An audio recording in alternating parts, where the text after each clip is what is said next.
The new Lazy Objects RFC in PHP 8.4 will have a massive effect on dependency injection in PHP, and in this video I will explain how with a simple container example and the Symfony DIC. What is this feature solving for dependency injection? The problem with dependency injection is that it eagerly loads all objects into memory by creating them, autoloading them, and constructing them into a big object graph. But when many of these dependencies are never used during a request, the cost of autoloading and construction of these objects and their memory allocation wears the performance down. Before Composer solved autoloading once and for all, the cost of autoloading and autoloader was a commonly discussed topic, as in this blog post by Matthew from 2010. But the autoloading overhead did not just magically disappear with Composer. It still occupies a major share of PHP request time. Moin, I'm Benjamin, and me and my team have focused only on PHP performance for the last 10 years and helped thousands of developers, companies and open source projects along the way. Let's look at an example of a newsletter controller and its recursive dependency tree.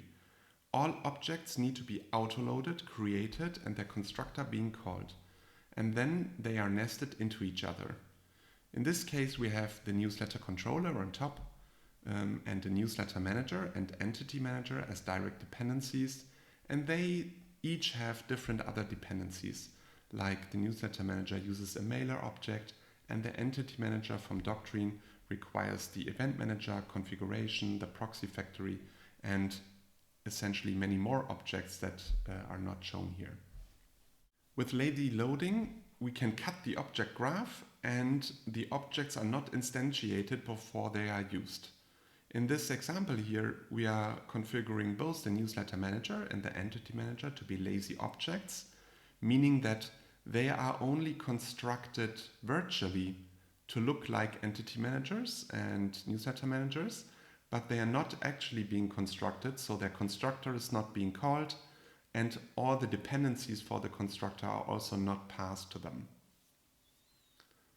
This saves the autoloading and construction time for the sub-objects, or sort of the children of children, and if they are not needed during the request, we save the time entirely. In Symfony, this feature is implemented using the a lazy flag on the service, which can be configured in attributes or XML. Before PHP 8.4, Symfony used the proxy manager by Marco and its fork, the proxy manager LTS, to have wider support for PHP versions. And lately, they introduced the Symfony var exporter component, and all of these used code generation to implement proxies, because before PHP 8.4 it was not possible to create objects looking like entity manager and newsletter manager, and they are not being completely initialized. So this was done through code generation before. With PHP 8.4, the Lazy Objects RFC, these libraries are not needed anymore at all, and the PHP engine provides this proxy functionality in its core for much greater flexibility, lower performance overhead, and most importantly, it requires no code generation anymore. Let's quickly review the Lazy Objects RFC. It was contributed by Arnaud and Nicolas for version 8.4. The discussion was controversial and detailed, but in the end it was passed and added to PHP 8.4. The RFC adds two primary new methods to the reflection class object, new lazy ghost and new lazy proxy. With them you can create ghost and proxy objects. A ghost object looks like the real object and then initializes itself to be the real object once any property is accessed. And the lazy proxy works as sort of a delegatee. So the proxy is created, and once it's accessed, then the original object will be loaded and sort of be used as a delegatee being called instead of the proxy object. So they work slightly different, and both implementations are necessary for different use cases, but to understand and look at this, it's essentially not necessary to look at them in detail. How do we use them? So it's quite easy. We have a class, my class, and we specify an initializer here. And if we create a ghost object for it, we have a reflection class of this one, then create a ghost with the initializer. And then at this point we have a lazy ghost object, and once we access the lazy ghost, the initializer closure will be called, which sort of lazily calls the constructor. And the same is true for a lazy proxy. The lazy proxy, as I said before, works a little bit different. From the initializer of the lazy proxy, you need to create the new class or return the new class that is then used as a proxy object being delegated to. Let's look at the newsletter controller example from before in code to try to understand how proxy objects work or lazy proxies work in PHP 8.4. I have written a PHP dependency injection container here. That's very simple. It has two methods, get, where I pass a class name that I want to instantiate as a service, and a second method, register, where I register sort of the factory method for that service. And the services are only created once and then returned over and over again. And the factory method receives the container to be able to recursively get services to create the object structure. So let's look at using this in our example. We register the newsletter controller and we get the container here. The newsletter controller has newsletter manager and entity manager as dependencies. And then we have the newsletter manager receiving the mailer receiving the SMTP mailer, and the SMTP mailer has no dependencies in our example. And then here we create the entity manager using doctrines or entity manager as a real example. Using the container then boils down to getting the newsletter controller, calling send newsletter on it, for example. And in our case, let's open a terminal. When we run this, the code is actually echoing a message from the SMTP mailer. So here we see send, and the SMTP mailer is recursively called from send. The newsletter manager calls it, and the newsletter controller calls it. So this code here requires the newsletter manager. It's using the newsletter manager and all its dependencies. The entity manager is injected, but it's not being used at all. So if we look at that from a profiler, we can see the overhead of creating this object graph without some of these objects being needed. We run Tideways to gather a call graph, and we look at the call graph in our browser, and we can see on the right in the call graph that there is some overhead calling driver manager get connection and creating the connection. If we go through the call graph, we can see this is related to the closure in container PHP line 50 to 55. Let's look at that code, and we see this is the code here creating the entity manager. And this essentially takes 5 milliseconds for creating the driver connection, everything. So it's quite expensive to create this entity manager object, in this case on the CLI. So in a non-CLI context, this will be much faster, but this only shows in much more detail like why constructing dependencies that are not needed is a wasteful thing that should be optimized. So going back to the code, let's modify it to run the service creation lazily. I've prepared this lazy container here, and it looks slightly different than the container before. So we still have the get method here to create a service, but instead of instantiating the service by calling the factory method, we always create a lazy version of the service. So my example container here will make every service lazy by default. And this is something I think the future of dependency injection containers in PHP will also do, because the benefits are just so great by doing everything lazily by default and switching things to eager by configuration.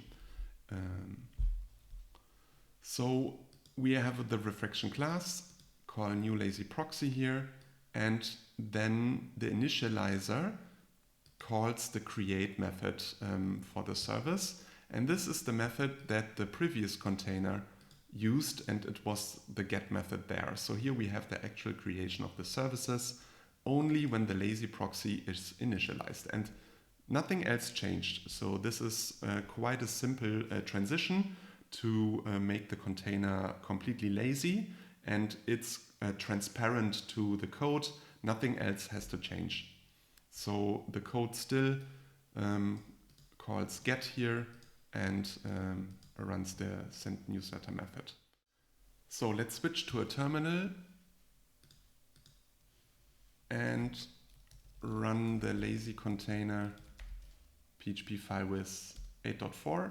Again, sending email via SMTP is outputted, so the code runs.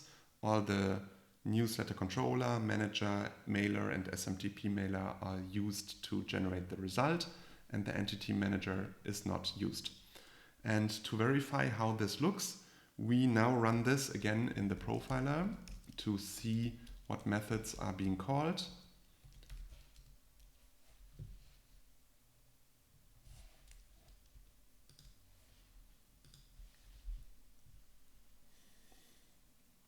Switching to the call graph, and we see the script itself runs in 7 milliseconds, so it's much faster than before. And the call graph, if we look at this, does not show as a major bottleneck anymore the creation of the doctrine connection and entity manager. So let's search for driver manager get connection. So a method does not exist, it's not being called. So entity manager construct, or entity manager in general, also not being called at all.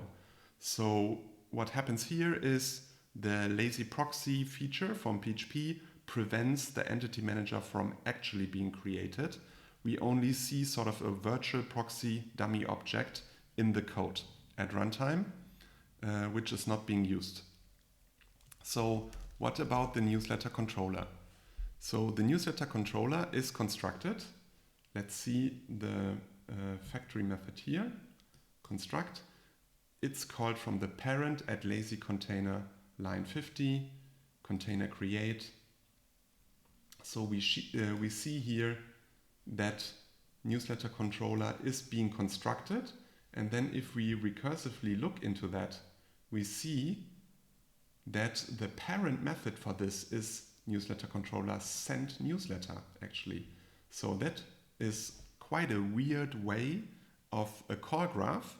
So we see newsletter controller, an actual instance send newsletter, is being called, but then under the hood, because it's the first time this is being accessed, it initializes the newsletter controller at that point, calling the constructor, because send newsletter needs to access an instance variable, and that instance variables require the proxy to be loaded. So from a call graph perspective, it looks like super weird how this connects together. But this is totally transparent to the PHP application, and it doesn't really realize this at all. So this only constructs the like the newsletter manager service. The entity manager is created as a lazy object, and since it's not needed, it's not initialized itself, and we save all the time for creating it. So we can see here, let's say for the SMTP mailer send method, and look at how that one works. We see from this newsletter manager, send newsletter is being called, mailer send is being called, SMTP mailer send is being called. But at every point here, we see in the mailer send method, it lazily loads from the container its dependencies. And for the send newsletter as well, it lazily loads the dependencies, calling the closure in the container before it calls the actual method. So we have sort of a domino effect of loading lazily these objects because the code at runtime realizes they are necessary. So for applications with very big object graphs, this will save a lot of time loading them upfront by just really loading only those that are necessary. And Symfony, for example, already invested a lot of work into this kind of lazy loading before PHP 8.4 got out, because they saw in their profiling that it takes a huge amount of time to eagerly create the complete object graph, and it's better to not do that. So let's look at how Symfony uses the Lazy Object RFC.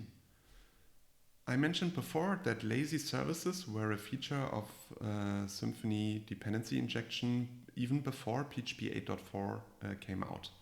And looking at the documentation, we see the reasoning. In some cases, you may inject a server that's a bit heavy to instantiate. So the thing that I mentioned before, expensive construction of an object, either through recursive autoloading and loading the files, but also maybe the service is doing actual expensive work in the constructor, like connecting to a service or doing things like that, which is an even worse offense and something that is extremely expensive when the object is not then needed at the end. You can use the lazy services in Symfony with the YAML, XML or PHP syntax here, specifying lazy. In XML it's an attribute, in PHP it's a method on the service builder. Or with the attribute-based service configuration, you can use auto-configure lazy true to make a service lazy. So this means in Symfony DIC, services are not lazy by default, and that's important to remember. However, there's a lot of optimization in Symfony, for example, for services created by the event or used with the event dispatcher, so listeners and subscribers. There are specific mechanisms in there to make them lazy by default. How does this look in a Symfony application? I have a small block example application that we can look at.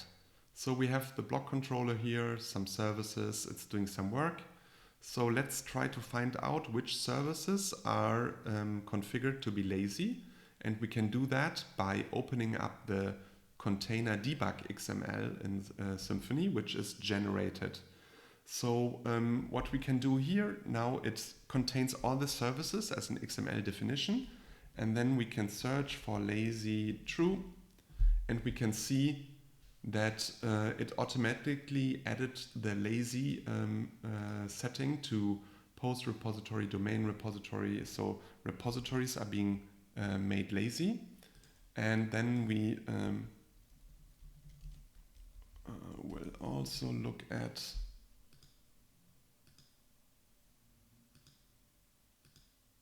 the entity manager, which is marked as lazy. So here we can see Doctrine Entity Manager is lazy. So now we go into the generated PHP code. So Symfony uses all the configuration to generate the PHP code that the dependency injection container is then using in production. The reason for this is that it wants to avoid parsing the configuration files on every request, and this is a huge performance improvement for Symfony's dependency injection container compared to other containers that don't use code generation. So every service is mapped to a function in this factory code that is generated, and we are looking at the factory method for the entity manager service here. So we see it has an optional lazy load true boolean, and if the boolean is true, then it lazy loads the service by using reflection class Optim ORM entity manager new lazy ghost. So in this case, it's using new lazy ghost, not new lazy proxy as we have seen. And Symfony has clever code to decide whether it needs to be a ghost or proxy. That is something we cannot dive into in detail. So we have a lazy ghost, and it has access to the container. And for the initializer, it calls itself. And instead of true, it passes the current instance of the proxy as a second argument. So this is something I find a little bit weird for understanding the code. I understand why they did it, because nobody reads this code anyways, but like for understanding it, it's a little bit complicated. That lazy load here is either a boolean that is true, or it's an object which is a ghost instance of this service. So if we have the ghost instance, we don't go into this branch, but instead into this. So this is the actual factory code, and it loads some files if they haven't been before, and then it calls the constructor on the lazy load instance. And the constructor of the Doctrine Entity Manager requires the connection and some other information.